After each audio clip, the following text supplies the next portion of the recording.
ان الحمد للہ اعوذ باللہ من الشیطان الرجیم بسم اللہ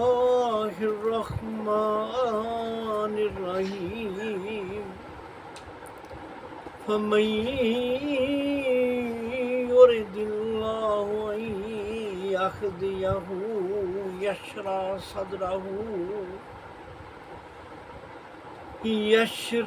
صدره للإسلام ومن يرد أن يضله يجعل صدره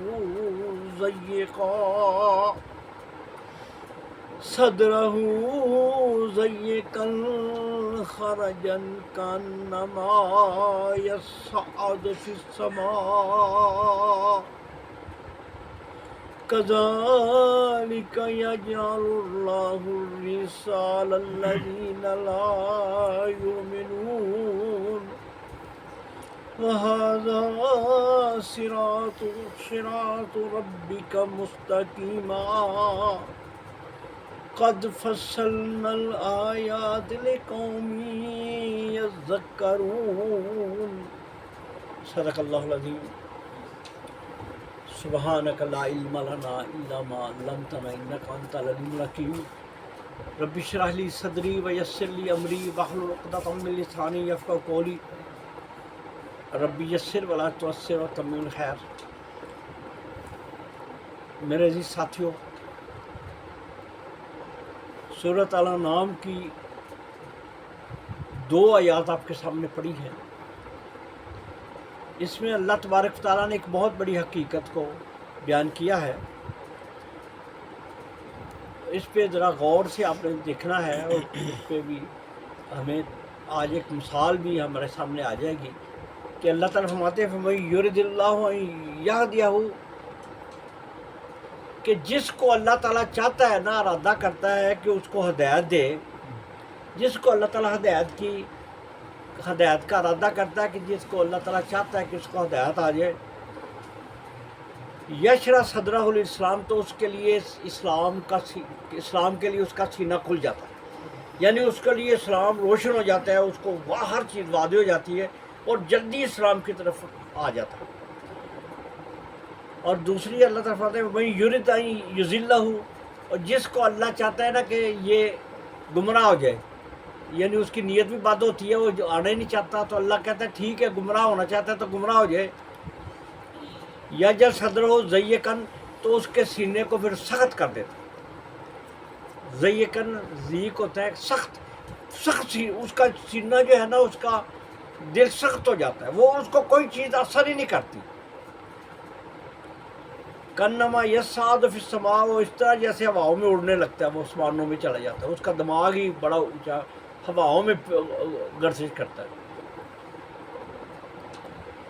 كَذَلِكَ يَجْعَلُ اللَّهُ الرِّجْسَ عَلَى الَّذِينَ لَا يُؤْمِنُونَ، اور اللہ تعالیٰ ان لوگوں کے دلوں کو میں گند اور برائی، دلوں میں گندگی بھر دیتا ہے جو ایمان نہیں لانا چاہتے۔ جو ایمان نہیں لانا چاہتے ان کا دل گندگی سے بھر جاتا ہے، جو ایمان لانا چاہتے ہیں اللہ ان کے لیے دل صاف کر دیتا ہے، فراغ ہو جاتا ہے، روشنی ہو جاتا ہے۔ وَهَذَا صِرَاطُ رَبِّكَ مُسْتَقِيمًا، یہ قرآن کا جو راستہ ہے، یہی سیدھا راستہ ہے، یہی سچائی کا اور سیدھا آگے لے کے جانے والا راستہ ہے۔ قَدْ فَصَّلْنَا الْآيَاتِ لِقَوْمٍ يَذَّكَّرُونَ، اور یہ اس میں اسی کے لیے باتیں لکھی ہیں جو ہدایت حاصل کرنا چاہے، جو نصیحت حاصل کرنا چاہے اسی کو ملتی ہے، جو نہ کرنا چاہے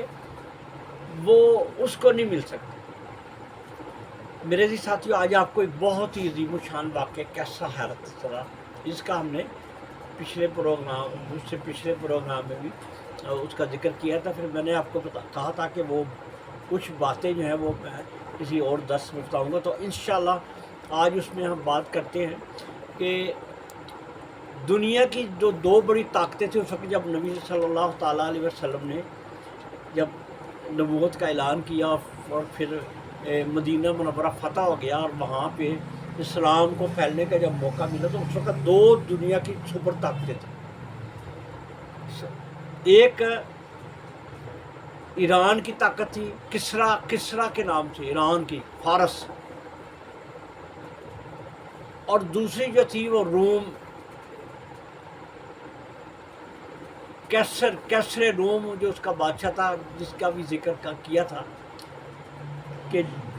ایک صحابی عبداللہ بن حذیفہ سہمی رضی اللہ تعالیٰ عنہ کے جو واقع جن کو اللہ تعالیٰ نے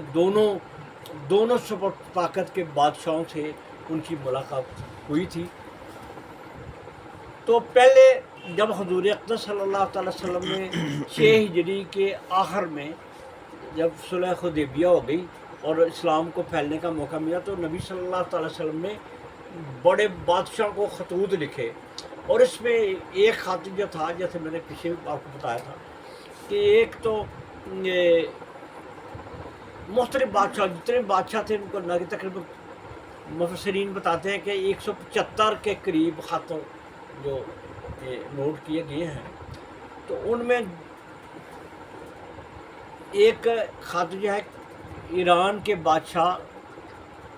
خسرو پرویز کسرا کو بھی حضور اقدس صلی اللہ علیہ وسلم نے لکھا. آج ہم اس واقعہ کو آگے بڑھاتے ہیں کہ اس کا کیا رد عمل ہوا. اس میں اللہ تعالیٰ نے فرمایا کہ کچھ کو دل سخت اللہ کرتا ہے اور اس طرح ہوا میں اڑنے لگتا ہے، پھر اللہ اس کا اشر کیا کرتا ہے. اور کچھ لوگ جو ہیں جیسے امام شافعی رحمۃ اللہ علیہ بتاتے ہیں، فرماتے ہیں کہ جب خط ایران کے بادشاہ کو کسرا کو خسرو پرویز کو گیا تو اس نے جو اس خط کے ساتھ کیا رویہ، اس کے برعکس اب یہ خط کیسر روم، ہرکل اس کا نام تھا، کیسر روم، جب اس کے پاس گیا تو اس نے تحقیق کی اور اس کو یقین ہو گیا کہ یہ نبی صلی اللہ علیہ وسلم سچے ہیں، اور اس نے اپنے سارے لوگوں کو کیا کہا دیا کہ جس نبی کا ہم انتظار، عیسائی تھے نا، وہ عیسائی، ان کو پتہ تھا کہ جس نبی کا ہم انتظار کر رہے ہیں وہ آ گیا ہے، اسے مان لے آؤ نہیں تو یہ سلطنت ہم سے چھین جائے گی. تو اس نے نبی صلی اللہ علیہ وسلم کا خط لے کے، شافعی رحمۃ اللہ علیہ فرماتے ہیں کہ خط لے کے اس کو خوشبو لگائی اور چمڑے کے ایک اندر بند کر کے محفوظ رکھ دیا. انہوں نے بہت آنکھوں سے لگایا اور اس کی عزت کی. اور یہ جو جب یہ خط حضرت عبداللہ بن حذیفہ سہمی رضی اللہ تعالیٰ عنہ جب لے کے ایران کے بادشاہ کسرا جو تھا، پرویز خسرو ان کا نام تھا اور کسرا اس کا لقب ہوتا ہے جیسے بادشاہوں کا لقب ہوتا ہے. تو جب اس کے پاس آئے یہ حضرت عبداللہ بن حذیفہ، تو اندر دربار میں آئے اور دربار میں آ کے کہا کہ میں یہ خط جو ہے یہ بادشاہ سلامت کے ہاتھ دینا چاہتا ہوں. بادشاہ نے ایک آدھ بندہ بھیجا کہ تم وصول کرو، تو انہوں نے کہا نہیں، میرے نبی صلی اللہ علیہ وسلم نے یہ کہا تھا کہ میں بادشاہ کے دینا ہے. تو پھر اس نے جب خط خود وصول کیا اور جب خط اس نے کسی، اصل میں نبی صلی اللہ علیہ وسلم جو تھے ان کی دور اندیشی تھی کہ خط تو عربی میں ہے، جب کسی کو دیں گے تو وہ بتائے گا کہ بھائی اس کا کچھ نہ کچھ ترجمہ تو اس کو ضرورت پڑے گی، تو وہ اس کی مدد کرے گا، اس لیے کہا کہ خود دینا، یہ عربی خط ہے. تو اس نے جب وہ کوئی عربی ترجمے والا بلایا تو اس کو کہا کہ تم اس خط کا ترجمہ کرو. تو خط میں جو لکھا تھا بسم اللہ الرحمن الرحیم، خط میں جو نبی صلی اللہ علیہ وسلم نے لکھا تھا، اس میں پہلا لکھا من محمد رسول اللہ الی کسرا عظیم، اس کو بھی عظیم ہی لکھا کہ نبی محمد کے صلی اللہ علیہ وسلم کی طرف سے کسرا جو ہے یہ جو ایران کا بادشاہ ہے، اس کا عظیم اس کی طرف ہے پیغام دیا. اب اس نے پورا خط پڑھا ہی نہیں، اس نے غصے میں آ گیا. بڑا وہ بادشاہ جو تھا، وہ جو تھا نا خسرو پرویز خسرو، وہ بہت ہی تکبر والا، بہت ہی اس نے، کیونکہ ایران کو ایران کو اس نے بڑی آگے پہنچایا تھا، بہت علاقوں پر قبضہ کر لیا، اس کا تکبر بڑا بڑھ گیا، بہت سی فتوحات اس نے کی۔ غلبت الروم میں یہ ایک سورہ آتی ہے قرآن مجید میں، وہ بھی اس سلسلے میں ہی نازل ہو، اس کو روم سورۃ روم یہ ہے، اس کو پڑھیں آپ اپنے طور پر۔ اچھا، تو اس نے غصے میں آ کے کہا کہ یہ عرب سے آیا، یہ عرب تو ہمارے غلام ہیں، اس طرح عرب کو یمن میں بھی اس کا قبضہ تھا، بہت علاقوں پہ قبضہ، یمن میں، بحرین میں، یہ عراق یا پورا کا پورا اس کے انڈر تھا، عراق کا جتنا بھی آج ہے نا، ایران کے انڈر تھا، ایران پورا، ایران یہ پورا یہ تھا، اور بھی بڑے علاقوں پہ قبضہ کیا ہوتا اس نے، اور یمن پہ اس کا قبضہ تھا۔ تو اس نے یہی سمجھتا کہ یمن بھی عرب ہے تو یہ تو میرا غلام ہے، استغفر اللہ۔ تو اس نے کہا کہ یہ میرا نام بعد میں لکھا ہے، اپنا نام پہلے لکھا ہے، تو غصے میں آ کے نا اس نے خط کو پھاڑ دیا، اور حضرت عبداللہ بن حذیفہ جو تھے وہ ان کو نکل جا کیا، تو وہ نکل کے، وہ تو انہوں نے کہا کہ یہ غصے میں آ گیا ہے، نکل کے وہ جلدی نکل کے حضور اقدس صلی اللہ علیہ وسلم کے پاس پہنچ گئے۔ تو نبی صلی اللہ علیہ وسلم کو جا فرمایا کہ میں وہاں گیا تھا، تو خسرو پرویز نے، کسریٰ نے یہ میرے آپ کے خط کے ساتھ کیا ہے۔ تو نبی صلی اللہ علیہ وسلم نے اس وقت بد دعا دی، فرمایا کہ اس نے میرا خط پھاڑا ہے، یا اللہ اس کی سلطنت کو پارا کر دے۔ اب اس نے کیسر نے یہ جو خسرو پرویز ہے کسریٰ، اس نے ایک خاطر اپنا ایک جو گورنر تھا یمن کا، بازان اس کا نام، بازان بن حسان فارسی، یہ بھی آج کا آپ کو واقعہ انشاءاللہ وقت میں ہم یہ دو پورے بات جو ہے ختم کریں گے کہ کس طرح اللہ نے یمن کو ہمیں یہ جھولی میں ڈال کے دیا، کس طرح فتح ہو گیا، اچانک ہی فتح ہو گیا۔ تو کسریٰ جو تھا اس نے بازان کو خط لکھا کہ کسی نے یثرب سے، اس عرب سے کس علاقے سے کسی نے مجھے خط لکھا ہے اور گستاخی کی ہے، اپنا نام پہلے لکھا ہے، میرے بعد میں اس کو گرفتار کر کے وہی بڑے موٹے آدمی، تگڑے آدمی بھیجو اور گرفتار کر کے میرے دربار میں کچھ آئے گا۔ اب کیا ہوا دیکھیں کہ کیسا جب خط پھاڑتا ہے تکبر میں، تو بہت سی اس کے بارے میں آتا ہے، بہت سا سونا اس نے اکٹھا کیا، اس نے چونکہ عیسائیوں کے ساری وہ جو فلسطین کے علاقے میں بھی قبضہ کر کے ان کے جو چرچز تھے وہاں سے سونا جو ہوتا تھا وہ لے گیا اپنے علاقے میں، اپنے وہاں پہ، یعنی اس نے ہیرے جواہرات بہت کچھ تھا اس کے بعد۔ تو اس نے بہت تکبر والا بھی تھا، بہت ہی اس کے بارے میں بہت ہی ایک کثیر تعداد شادیاں بھی کی ہوئی تھی اولاد۔ اس کے ساتھ ہوا کیا، اور یہ واقعہ حضور اکرم نے اس کو بتایا۔ جب یہ خاطر اس کو بادان کو پہنچا تو بادان نے کیا کیا، بادان جو ہے کون سا گورنر کہاں کا تھا، یمن کا گورنر جو بادان بن حسان فارسی، اس کو خط لکھا کہ اپنے بندے کو بھیجو مضبوط، اور جا کے نا تو محمد صلی اللہ علیہ وسلم کو گرفتار کر کے میرے پاس آئے۔ تو اس نے 2 بندے بڑے موٹے بڑے چہرے اور مونچھ بڑی مونچھیں اور داڑھی تو بالکل ختم تھی، وہ حدیث بھی آپ نے سنی ہوگی، وہ بھی آپ کے سامنے آ جاتی۔ 2 بندے بڑے موٹے بھیجے کہ جاؤ گرفتار کر کے لے کے آؤ بادان۔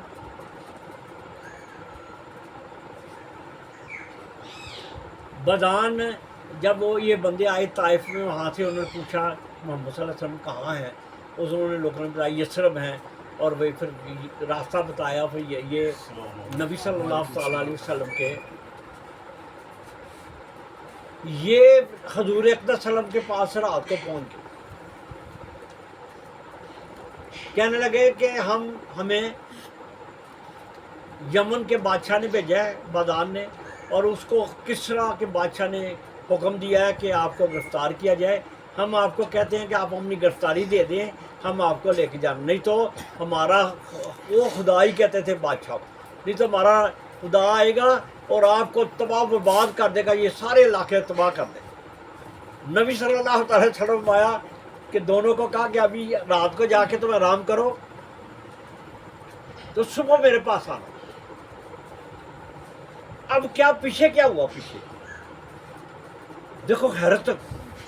انسانی تاریخ کا حیرت کن پیچھے خسرو پرویز جو تھا نا، خسرو پرویز، اس کے 20 بیٹے تھے، 20 بیٹے، اب یاد رکھنا ذرا پورا اس کی ایک بیوی جو تھی، وہ اس نے بہت بڑا چکر چلایا، جس کے بیٹا جو تھا شیرویہ، اس بیٹے کا نام شیرویہ تھا، ایک بیٹا اس کا تھا۔ اس نے سوچا کہ اگر اس طرح تو خسرو پرویز جو ہے وہ تو کسی اور کو بادشاہ بنا دے گا، میرا بیٹا تو نہیں بن سکے گا۔ اس نے سازش کر کے نا فوجیوں کے ساتھ،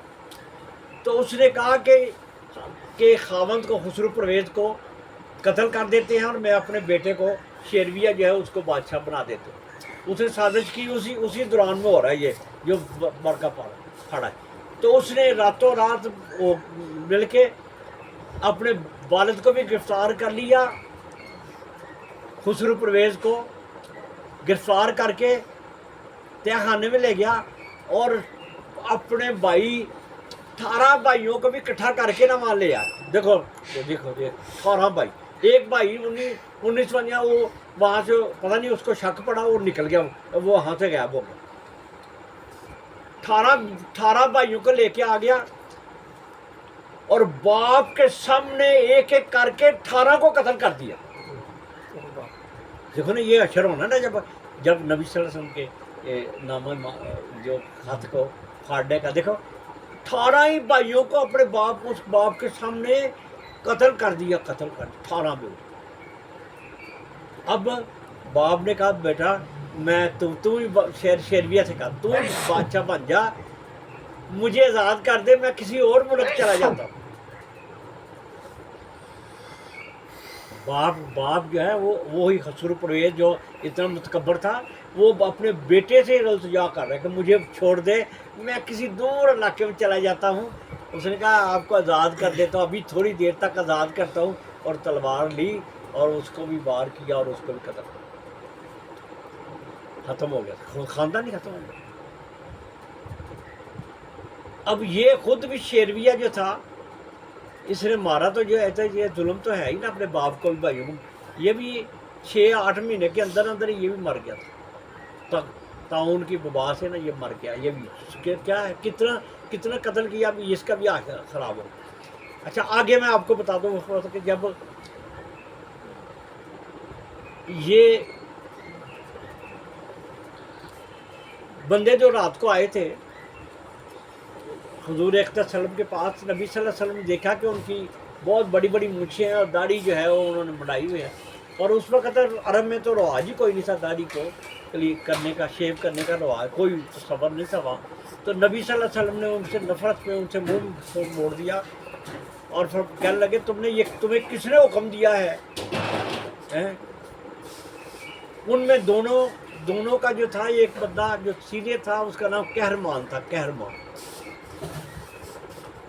اور دوسرے بندے کا نام جو دونوں ہی بڑے ہوتے ہیں مضبوط، اس کا نام خرخرا، دوسرے کا نام خرخرا تھا۔ دونوں ہی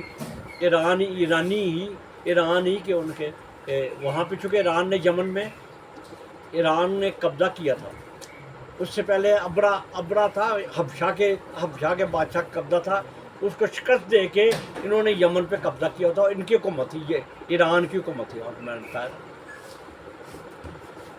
اب اس نے کہا کہ تمہیں کس نے کہا ہے کہ یہ تم مونچھیں رکھو اور داڑھی کو مناؤ؟ اس نے کہا کہ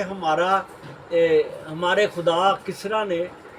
ہمیں حکم دیا ہے کہ مونچھیں رکھا کرو، داڑھی بناؤ۔ انہوں نے کہا کہ میرے رب نے مجھے حکم دیا ہے کہ مونچھیں منڈاؤ اور داڑھی بڑھاؤ۔ اس وقت نبی صلی اللہ علیہ وسلم کا تاریخی فرمان ہے، جو اب ہمارے علماء اکثر آپ ساتھ کہتے ہیں کہ داڑھی جو ہے یہ ضروری ہے، بلکہ بہت فرض تک بھی کہتے ہیں، جو